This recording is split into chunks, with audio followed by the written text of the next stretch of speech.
আর আপনি যদি একবার এখানে আসেন তাহলে প্রকৃতি আপনাকে মোহিত করে তুলবে। এতটা ভালো এখানকার অ্যাম্বিয়েন্স, প্রকৃতির কাছে প্রকৃতির মাঝে একটা দিন কাটতে আবার চলে এলাম কাফেরগাঁওতে।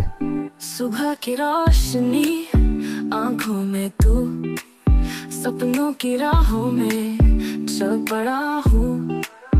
पहाड़ी रास्ता धुन भरे पल, काफिरगांव में बसते हैं चल। तेरा छूना एक मीठी हवा, इस सफर में है बस प्यार की दवा। सामने काफिरगांव बादल का गाँव, तेरी मुस्कान ने चुरा लिया मेरा ठाव।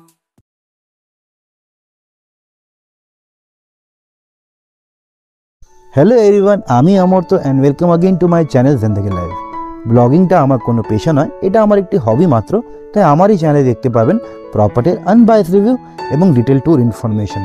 আপনাদের সঙ্গে আরও বেশি করে কানেক্ট থাকার জন্য একটা হোয়াটসঅ্যাপ গ্রুপ ক্রিয়েট করেছি, ডিসক্রিপশনে তার লিঙ্কটা দিয়ে দিলাম, চাইলে জয়েন করতে পারেন।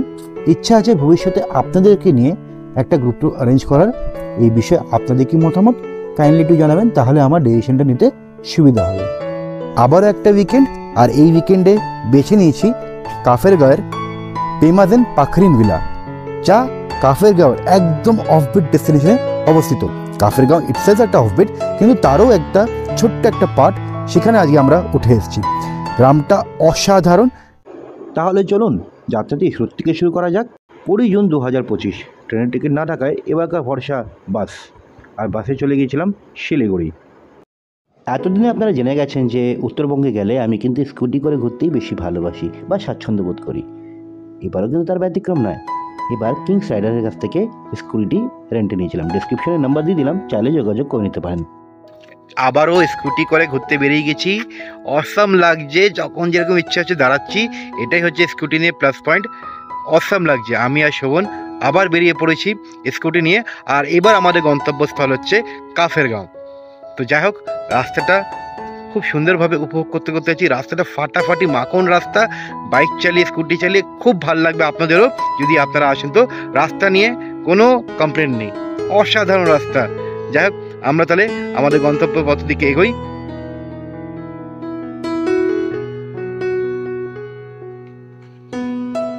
Welcome to Kafergaon. কাফেরগাঁওয়ের একটা নতুন হোমসের গল্প নিয়ে চলে এসেছি এনজিপি থেকে সোজা কাফেরগাঁওতে।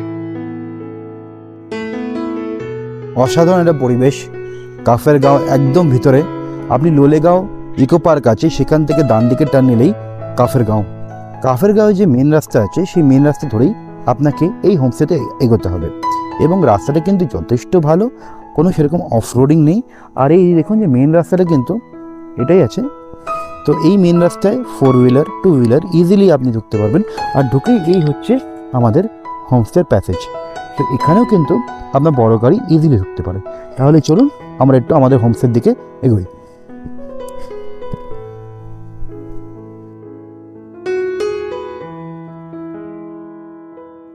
প্রেমাদান পাখরিন ভিলা কাফেরগাঁওর মধ্যে একটি সুন্দর হোমস্টে। এই হোমস্টেতে মোট 4টে রুম আছে, ডেফিনেটলি সেগুলো আপনাকে দেখাবো। আর একদম কাফেরগাঁওর মধ্যে থাকলেও এই হোমস্টেটা কাফেরগাঁওর মধ্যে আরও বেশি একটা অফবিট লোকেশনে অবস্থিত। জায়গাটা অসাধারণ, আর আপনি যদি একবার এখানে আসেন তাহলে প্রকৃতি আপনাকে মোহিত করে তুলবে। এতটা ভালো এখানকার অ্যাম্বিয়েন্স, প্রকৃতির কাছে প্রকৃতির মাঝে একটা দিন কাটতে আবার চলে এলাম কাফেরগাঁওতে। মেন এন্ট্রান্স থেকে ঢুকেই আপনি দেখতে পেয়ে যাবেন এখানে কিন্তু যথেষ্ট বড় একটা জায়গা আছে, যেখানে কিন্তু আপনি নিজেদের গাড়ি কিন্তু পার্ক করতেই পারেন। আমরা আমাদের স্কুটি এখানে রেখেছি, পাশে দেখতে পাচ্ছি বসার জায়গা আছে। আর এটা হচ্ছে আজকের আমাদের আস্থানা। আমরা এই রুমটায় আছি, এই পাশে আরেকটা রুম আছে। তো এখানে এই 2টো রুম, এবং এই 2টো রুমের তলায় আরও 2টো রুম আছে। এই শোভন, আরে খেয়াল করেছিস, দেখ সিসিটিভি ক্যামেরা লাগিয়েছে। মানে সব হোমস্টে এরকম থাকে না, কিন্তু মানে সেফটি অ্যান্ড সিকিউরিটি মালিক কর্তৃপক্ষ যথেষ্ট ব্যবস্থা রেখেছে। ফলে কোনো ব্যক্তি যাতে এই সেফটি অ্যান্ড সিকিউরিটি নিয়ে কোনো যাতে অসুবিধা না হয়। খুব ভালো লাগে জিনিসটা দেখে আমার। যাক, রুমের দিকে এবার এগোনো যাক।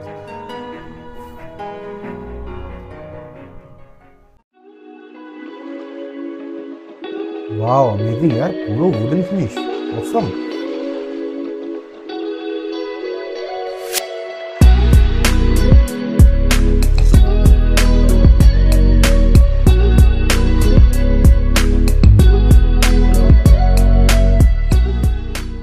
রুমে ঢুকেই আপনি কিন্তু অ্যামেজ হয়ে যাবেন, বিকজ ওয়াই, পুরো রুমটাই কিন্তু উডেন ফিনিশ করা হয়েছে। এটা কিন্তু রিয়েল উডেন, ফলে শীতকালে কিন্তু রুমটা যথেষ্ট গরম থাকবে। আর কাফের গাঁওয়ের হাইটটা যথেষ্টই উপরে, ফলে জায়গাটা কিন্তু শীতল। ঢুকেই ডান হাতে একটা সোফা দেওয়া আছে। যাই হোক, এখানে একটা ডাবল বেডের একটা বেড রয়েছে। এই খাটে দুটো অ্যাডাল্ট ব্যক্তি ডেফিনেটলি ইজিলি শুতে পারে। যদি একটা 5 বছরের বাচ্চাও যদি হয় তাকে নিয়েও শোয়া যেতে পারে। শীতের জন্য এখানে বেশ সুন্দর একটা কম্বল দিয়েছে, পরিষ্কার পরিচ্ছন্ন বেড কভার, বেডশিট দিয়েছে। এখানেই অলরেডি একটা টি টেবিল বা সাইড টেবিলও বলতে পারেন সেরকম দিয়েছে। আমরা একটু জিনিসপত্র রেখেছি। আরেকটা বেড আছে যেখানে কিন্তু 2জন ব্যক্তি ইজিলি শুতেই পারে। তবে এই বেডটা একটু ছোট, ফলে কোনো বাচ্চা কিন্তু নিয়ে শোয়া যাবে না। দুটো অ্যাডাল্টের জন্য এটা কিন্তু পারফেক্ট। ওয়াশরুমের দিকে যাওয়া যাক। বাথরুমটা খুব নিট অ্যান্ড ক্লিন। ঢুকে দেখতে পারবেন একটা গিজার, একটা সামনে মিরর রাখা আছে, basin, western commode, tap call তো আছেই, তার সাথে সাথে হ্যান্ড শাওয়ারও, আর এই মগ বালতি তো আছেই। এই হোমস্টের এই রুমের যে ইউএসপি যে জায়গাটা আছে, সেই জায়গাটা হচ্ছে ব্যালকনি। সেই ব্যালকনির দিকে এগোনো যাক। আপনার যদি কপালটা ভালো হয় তাহলে এই ব্যালকনিতে বসে বসে 1 কাপ চা হাতে নিয়ে ওই যে ওই দিকটা যেটা আছে ওই জায়গাটা আপনি কাঞ্চনজঙ্ঘার দেখা পাবেন। আমার ভাগ্যটা খারাপ, তাই লাস্ট 2-3 বার যতবারই আসছি কাঞ্চন মামার আর দেখা পাচ্ছি না। খুব দুঃখের সাথে বলতে হচ্ছে, কিছু করার নেই, বাট ওই আর কি, তথ্যগুলো তো তুলে ধরতে হবে আপনাদের সামনে। আর যদি আপনি ভালো করে খেয়াল করেন যে এর নিচে কিন্তু আর কোনো হোমস্টে নেই, এই পাহাড়ের এটাই কিন্তু লাস্ট হোমস্টে। আর এই যে চত্বরটা আছে পুরোটাই জঙ্গল। ওই পাহাড়, এই সমস্ত এরিয়া কিন্তু একটা জঙ্গল। আর এই জঙ্গলের সারাউন্ডিং, জঙ্গলের মাঝখানে একটা অফবিট লোকেশনে এই হোমস্টে, যা খুবই সুন্দরভাবে সাজিয়ে তুলেছেন এখানকার মালিকেরা। অসম জায়গা। যেহেতু এই প্রপার্টিটার বয়স মাত্র 2 থেকে 3 মাসই হয়েছে, তাই জন্য কিন্তু রুমটা কিন্তু পুরো ঝা চকচকে। এখনও কিন্তু কাঠের পালিশের কিন্তু গন্ধ এই রুমের মধ্যেই আছে। প্লাস বাথরুম নিয়ে তো কোনো কথা হবে না বস, বাথরুমটা একদম ঝা চকচকে, নিট অ্যান্ড ক্লিন। শিলিগুড়ি থেকে আনুমানিক স্কুটি করে আসতে আমাদের এই 3.5 ঘন্টা মতনই লাগলো। ঘড়িতে বাজে এখন প্রায় 1:30, এখন অলমোস্ট লাঞ্চ টাইম। তো বেশ ক্লাউডি ওয়েদার এই জায়গাটা হয়ে গেছে। আসার জার্নিটা অসাধারণ ছিল। আর চলুন আমাদের ডাইনিং রুমে যাই। এখন এই পেমাদান হোমস্টেতে একটু লাঞ্চটা করে নিই। দেখা যাক আজকে লাঞ্চে কী কী প্রিপারেশন এনারা করেছেন। চলুন। এটা কিন্তু একটা ওপেন কিচেন কনসেপ্ট। তো ওভারঅল এটা হচ্ছে এখানকার ডাইনিং প্লেস, যেখানে আমরা দেখতেই পাচ্ছি যে 8 জন কমফোর্টেবলি এখানে বসে অ্যাট আ টাইম খেতেই পারে। এখানে দিদিরা রান্নাবান্না করছেন, তো আপনার ইজিলি অ্যাক্সেস কিন্তু পেতেই পারেন রান্নাঘরে। এই জিনিসটা সব হোমস্টেতে পাওয়া যায় না। পেমাদান হোমস্টেতে আপনি আসবেন, দিদিরা কী বানাচ্ছে, কীভাবে বানাচ্ছে, সমস্ত কিছু আপনার সামনেও কিন্তু হতে পারে। বেশ জিনিসগুলো, এই কনসেপ্টটা ভালো লাগলো আমার।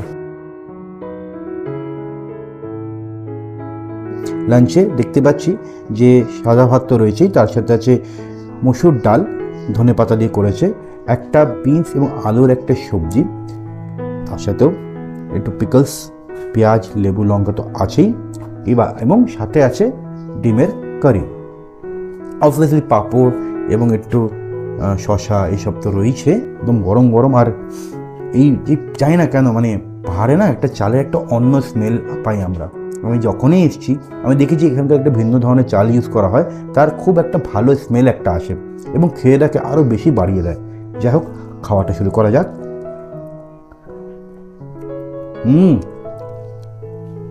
মসুর ডালটা খুব ভালো বানিয়েছে। আর একটু সবজি দিয়ে ট্রাই করি। এবার একটু আন্ডা কারিটা ট্রাই করা যাক। খুব থিক গ্রেভিটা বানিয়েছেন।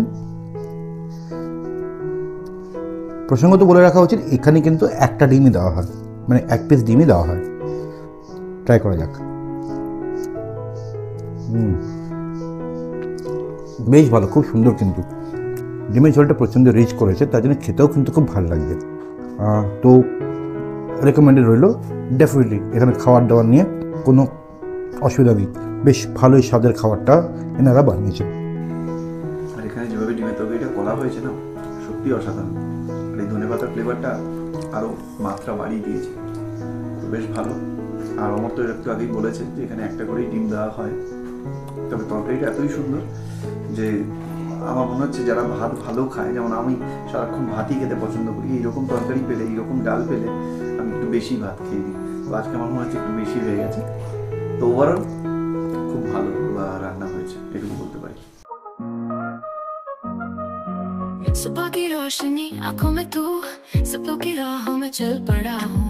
पहाड़ी रास्ता धुंध भरे पल, कैफर गाँव में बसते हैं चल।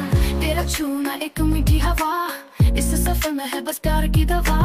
सामने कैफर गाँव, बादल का गाँव, तेरी मुस्कान ने चुरा लिया मेरा ठाव। चलो चले राहों में साथ, हर मोड़ पे बसी रहे तेरी बात। होमस्टे की छत, चांदनी रात, तेरे संग सब कुछ लगे खास। सिटी के पेड़ों में धूप की हंसी, तेरी नजरों में झलकती है खुशी। कैमरे में कैद ये दिल के रंग, खफर गाँव में बसते हैं चल।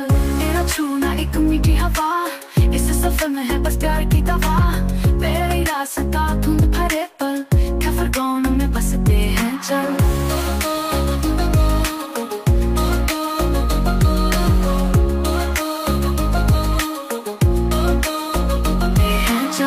तेरा छूना एक मीठी हवा,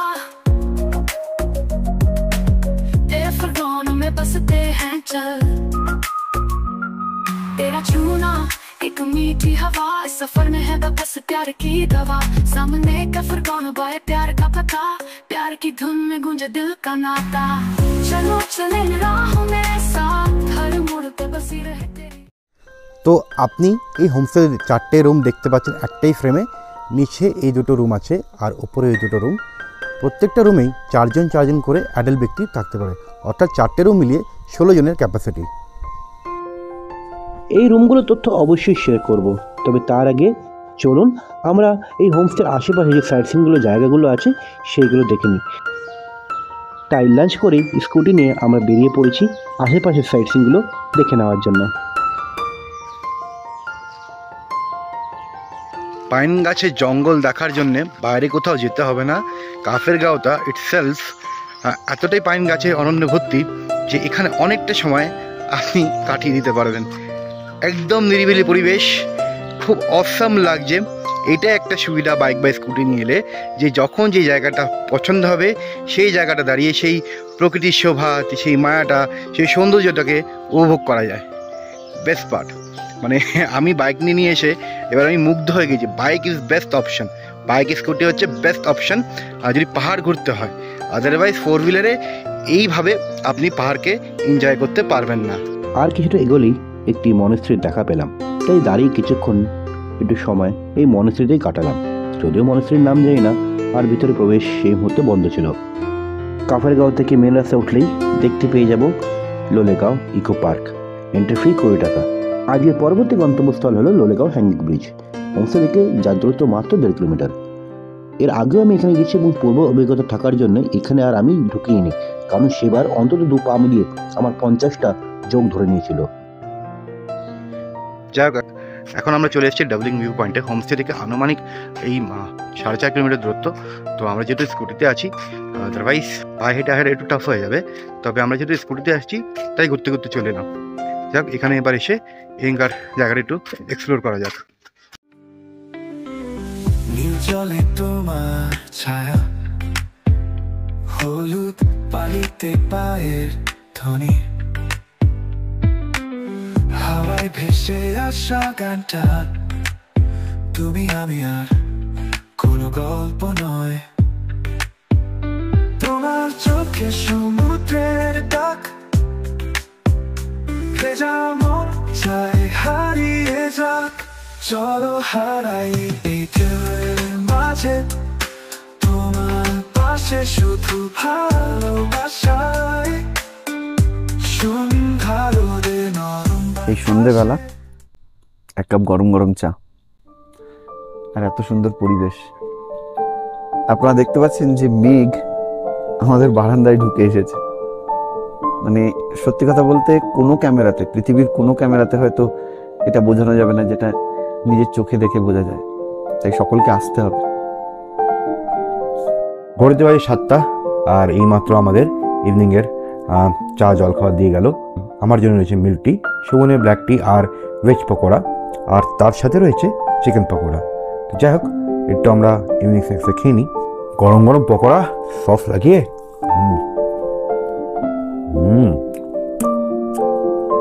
পকোড়া কিন্তু খুব ভালো করেছে। আর একটা ট্রাই করে দেখা যাক, হালকা সস মাখিয়ে। কেমন? অসাধারণ ভাই, অসাধারণ, খুব ভালো করেছে। আর উপর দিয়ে একটু চাট মশলা দিয়েছে, আরও খেতে বেশি ভালো লাগছে। অসাধারণ। এটা আলাদা করে আমরা অর্ডার করেছি। এর দাম হচ্ছে, এই 8 পিস রয়েছে, দাম হচ্ছে অনলি 200 রুপিস। একটা গরম গরম চা হোমস্টে ওনার দিয়ে গেলেন, আর একটা গরম গরম চা এরকম মরশুমে পেলে কারই না ভাল লাগে। যাই হোক, চাটা খাই। চাটা সত্যি খুব ভালো বানিয়েছে। খাওয়া দাওয়া নিয়ে কোনো খুঁত খুঁজে পাচ্ছি না অ্যাজ নাও, তবে চেষ্টা চালিয়ে যাচ্ছি। বাইরে ঝমঝমিয়ে বৃষ্টি হচ্ছে। সন্ধ্যেবেলা দেখিয়েছিলাম যেমনি আপনাদেরকে যে মেঘলা ক্লাউডি ওয়েদার হয়ে গেছে, আর মেঘগুলো রুমের মধ্যেই চলে আসছে প্রায়। তো এখন ঝমঝমিয়ে বৃষ্টি, ঘড়িতে প্রায় বাজে 10টা। আর এই বৃষ্টির মধ্যে আর ডাইনিং রুমে খেতে গেলাম না, বললাম আমাদেরকে যে প্লিজ যদি সম্ভব হয় একটু রুমেই সার্ভ করে দিতে।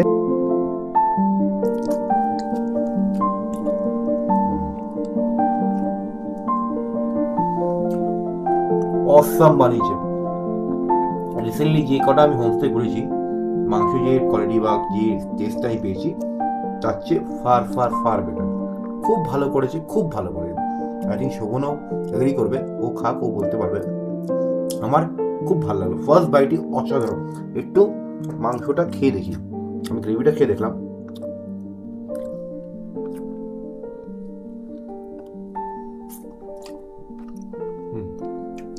ফ্রেশ চিকেন, ফ্রোজেন না বা ফ্রিজে রাখার না। Next morning. Good morning everyone, good morning from Kafergaon. আমার সামনে যে ভুট্টা গাছগুলো দেখছেন, এটা এনাদেরই জমি। এখানে আপাতত এনারা ভুট্টা চাষ করেছেন, এবং বিভিন্ন সিজনাল সবজি এখানে কিন্তু চাষাবাদ করা হয়। তাহলে চলুন, এই রুমটায় অলরেডি গেস্ট আছে। এই মুহূর্তে এই রুমটা দেখাতে পারবো না, তবে এই রুমটা এই মুহূর্তে আপনাদের দেখিয়ে দিই।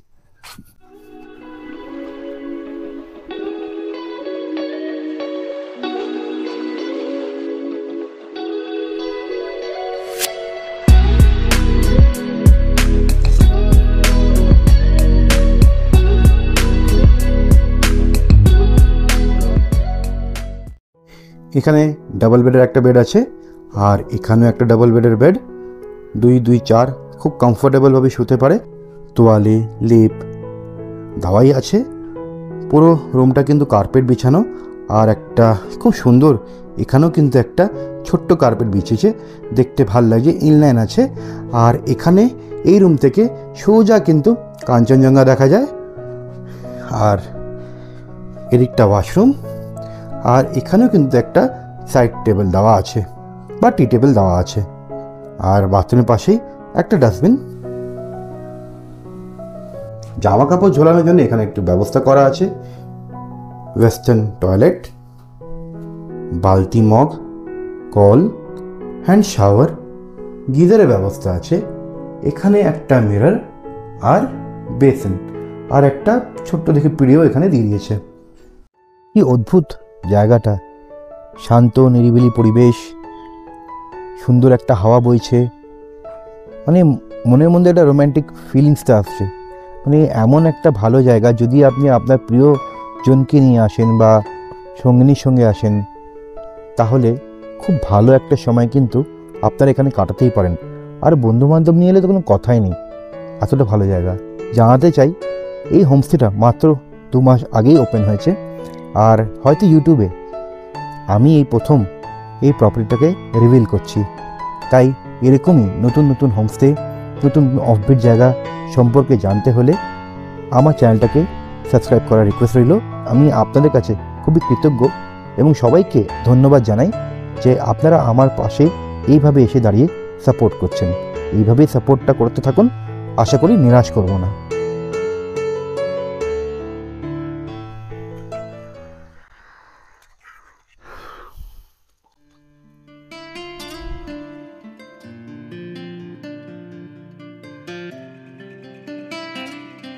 আর রাত্রেবেলা আমি ভাবছিলাম যে সকালে উঠে ম্যাগি খাবো, কিরকম লাগবে জানি না, বাড়িতে খুব একটা পছন্দ করি না। আমি সত্যি বলছি, ওনার ম্যাগিটা খুব সুন্দর বানিয়েছে, তো উপরে ডিমটা ঝুড়ো ঝুড়ো করে দিয়ে দিয়েছে, খুব ভালো লাগবে খেতে। আজকে আমার এই চেক আউটের টাইম, তবে যাওয়ার আগে এই 24 ঘন্টা অভিজ্ঞতা কিছু তথ্য আপনাদের সঙ্গে তুলে ধরতে চাই। এই প্রপার্টির জাস্ট সব কিছু ভালো, মানে in terms of fooding, lodging, everything was fine. Just দু একটা মাইনার জিনিস, সেটা হোমস্টের কর্তৃপক্ষের হাতে নেই যদিও সেটা, বিকজ একটাই জাস্ট কনসার্ন পয়েন্ট যে এখানে একটু মোবাইল নেটওয়ার্কটা উইক। মানে আমার এয়ারটেলটা যথেষ্ট ভালো চলছে, জিওটাও মোটামুটি ভালো, তবে হ্যাঁ ভোডাফোনটা একটু নেটওয়ার্ক ইস্যু হচ্ছে, মানে এই একটা কনসার্ন পয়েন্ট দেখলাম।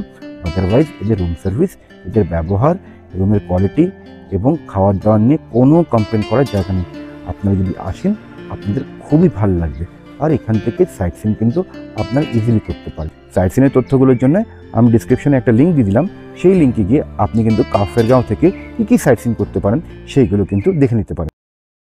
1300 টাকা প্রতিদিন হিসাবে, প্রতি ব্যক্তি হিসাবে এই হোমস্টেতে একটা দিন কাটিয়ে এলাম। অসাধারণ অভিজ্ঞতার সাক্ষী হয়ে থাকলাম আমরা। এবার বাড়ি ফেরার পালা। খুব তাড়াতাড়ি আপনাদের সঙ্গে দেখা হচ্ছে আগামী পর্বে। Till that time, good bye and take care.